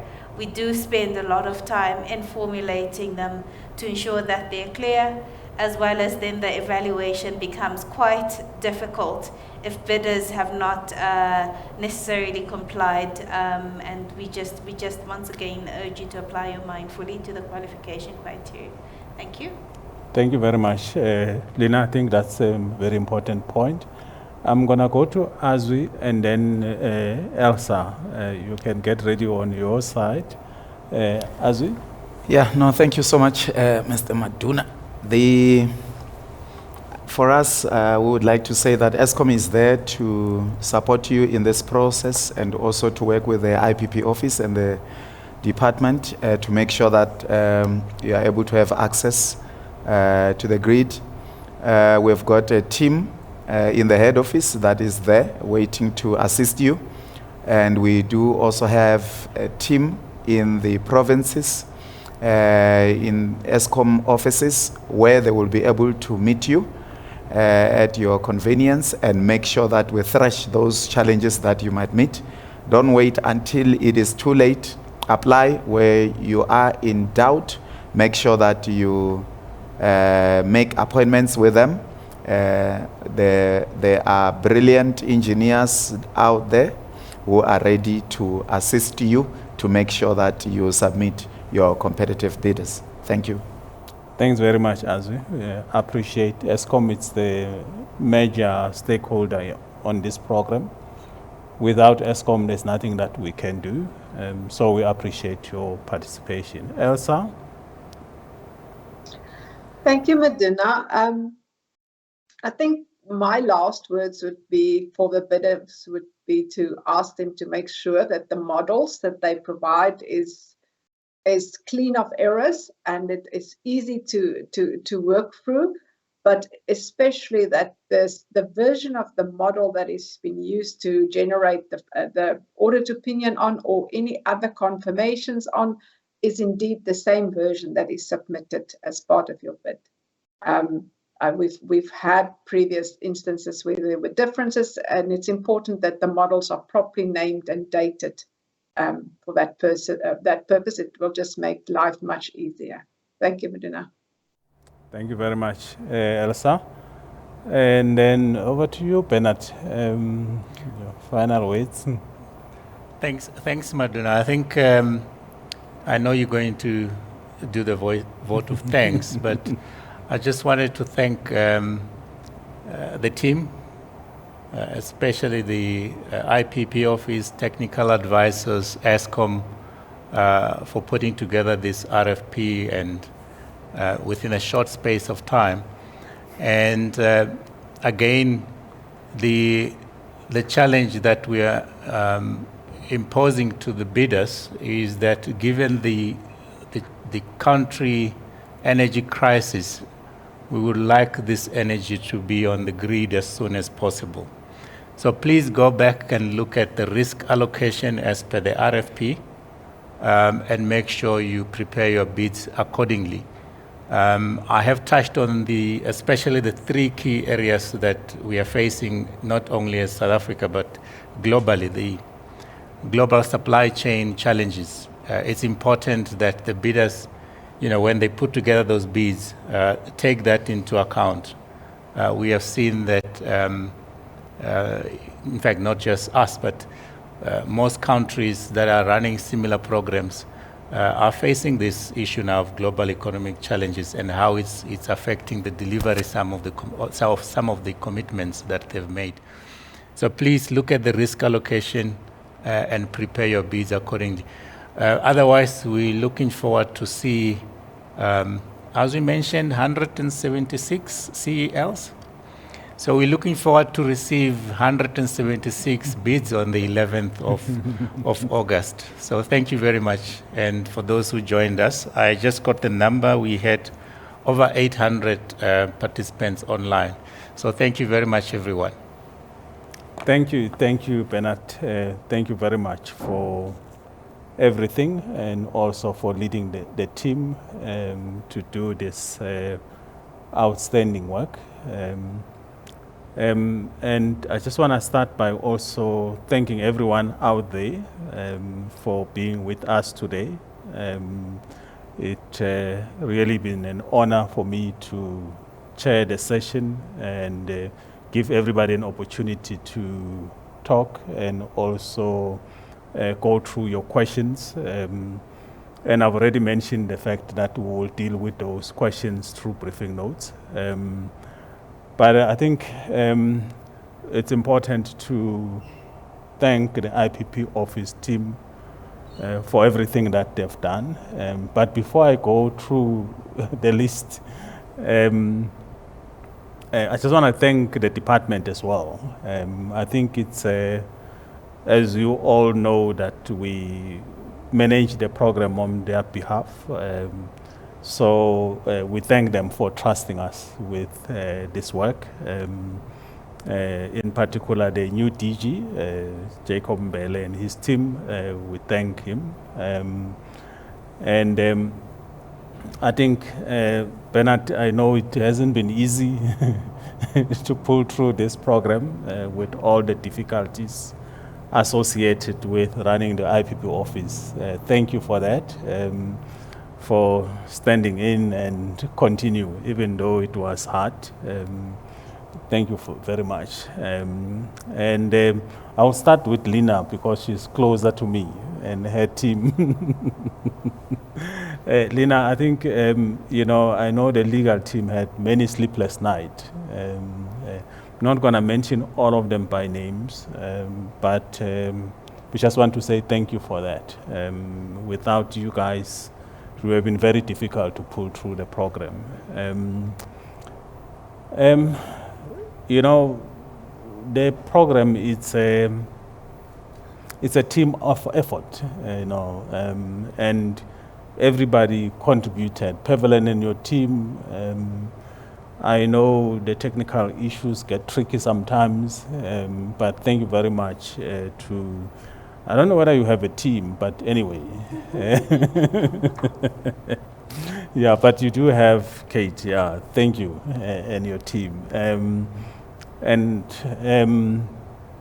Elsa, I think you do have a team, yeah. Thank you, Elsa, and your team for helping and making sure that the program, the financial side is taken care of. We appreciate that. Louis, contract management, and your team as well. Thank you very much for taking care of the ED side of the program, and also to our contract management in general. I think we appreciate that. As we from ESCOM, like I've said, I mean, ESCOM is very critical to this program. Without them, there's nothing much we can do. And it's important that we work and we have a good relationship as we go forward, so that we can deliver. There's more pressure as we are faced with the current load shedding, and it's pressure to the office, and we will also push the pressure to ESCOM. And I think I should make it clear that if we get pressure, we push it down. So thank you for being there all the time and be ready to assist when we are faced with difficulties. I think there's also the team that managed to pull all of this. I wish I could show them because they're just next to us. Lelane, Des, Advocate, thank you very much. I think you guys, you helped a lot to get everything going. We don't take it lightly. When we go to bed, they remain behind and make sure that the facility is ready for the following day. So thanks very much for that. To my team, Amari, you know, thanks very much. I know she's an early morning person, you know. If we need something, we know around 5 o'clock it's gonna come through. So thanks very much, Almari and your team. We really appreciate the effort that we have put into this, but not just to this bidders conference. I think from the beginning when we're drafting the documents, coordinating everything, it wasn't easy. Thanks for that. And lastly, I think the admin team, I mean, we always forget about it. Krista and her team, I think they do, I mean, each and every correspondence that comes through, it goes via them. We just want to say thank you. And I think I also want the public to understand that it's a bigger team out there behind the program. We are not big enough to deal with all the issues, but there's more people that are involved. And then lastly, I think to my office, Benes and Dina, they manage basically my life. Without them, I don't know what I can do. I know in Bernard's office as well, you got Beth and her team as well, which they did a great job in making sure that we're all on time and we do what we need to do.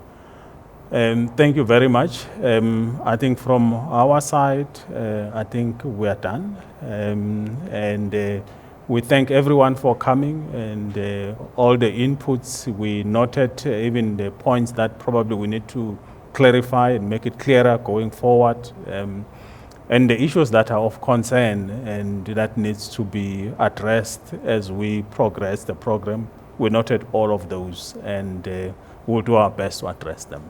Thank you very much.